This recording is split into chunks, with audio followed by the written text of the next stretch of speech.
At the funeral, the boy slowly arrived at Grandpa's coffin. He secretly stuffed a phone in. With the end of the funeral, the phone was also placed in the cemetery together. But just before going to bed at night, the boy tried sending a text message to his grandfather's phone. Unexpectedly, after waking up, he actually received a response from that phone. This makes the boy very confused. He panicked and went downstairs to tell his father about it. He thinks that his grandfather may still be alive at this time. They should go to the cemetery to check the situation. But his father thinks it's impossible, because the forensic doctor has conducted an autopsy on the deceased grandfather. After repeated confirmation, there's no chance of survival at all, and the reply message may be a signal malfunction, or if the phone is invaded by a certain virus. But the boy firmly believed that it was the text message that Grandpa replied to, because only he and Grandpa know the letters in the text message. Even if a hacker used a virus to invade a phone, he wouldn't know this set of specialized letters either. Watching his father remain unmoved, the boy had to go alone to explore the truth. He tried to dial the phone before arriving at the cemetery. Sure enough, the phone continued to vibrate underground. This also means that the phone has not been taken by anyone. It was indeed buried at the time. An unprecedented fear instantly surged into the boy's heart. He doesn't understand what exactly happened.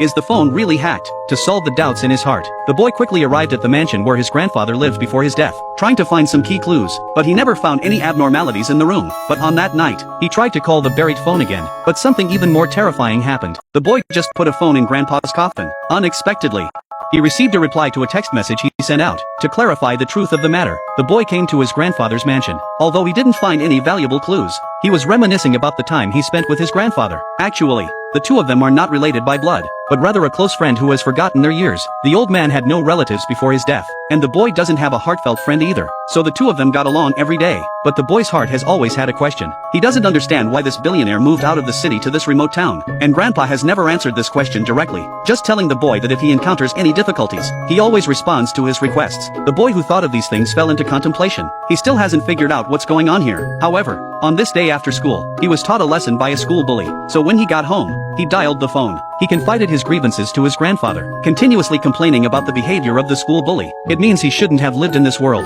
However, the next day, the school bully unexpectedly died at his doorstep. However, even more eerie is, the posture of the school bully when he died was exactly the same as when the boy was beaten. Although the school bully at this time passed away as he said, he didn't have a trace of joy. Instead, his heart was filled with fear. Is it all because of his phone call? At night, he couldn't fall asleep at all. He always couldn't figure out who was on the other end of the phone. To confirm his conjecture, the boy dialed that phone again. He said to his grandfather that if he was helping him behind his back, then hit the wall in response. I don't know how long it took. There was no abnormality in the room, but unexpectedly, the next second, the phone suddenly rings. The boy's expression suddenly became tense, because it was Grandpa who called, but he never dared to answer the phone. But when the bell stops, his phone actually received a message. The boy leaned over to look at his phone. He found out that the content of the text message was still the same string. At his grandfather's funeral, the boy secretly placed a mobile phone in the coffin. But unexpectedly, after this, a series of strange things keep happening. To avoid this happening again, the boy directly bought a new phone. When he dials that phone again, unexpectedly, it showed an empty number. The boy's tense mood has finally been relieved. He immediately returned home and put away his previous phone. He decided not to disturb his deceased grandfather anymore. As time goes by, the boy finally got into his dream university. During this period, no abnormalities occurred either. But on this day, he suddenly received the news that the high school homeroom teacher had died. And all of this is because of a drunk driver. However, the driver who caused the accident did not panic at all. He spent a lot of money bribing the judge who tried this case. Under the influence of money, the murderer ultimately escaped legal sanctions. This result made the boy very angry, because he had no friends in high school. The homeroom teacher took great care of him. In order to allow the teacher to rest in peace, the boy decided to use his own method to punish the murderer. So he immediately returned home, took out that dusty phone, then he dialed Grandpa's phone number, and tell Grandpa everything that happened. He hopes that Grandpa can punish the culprit severely.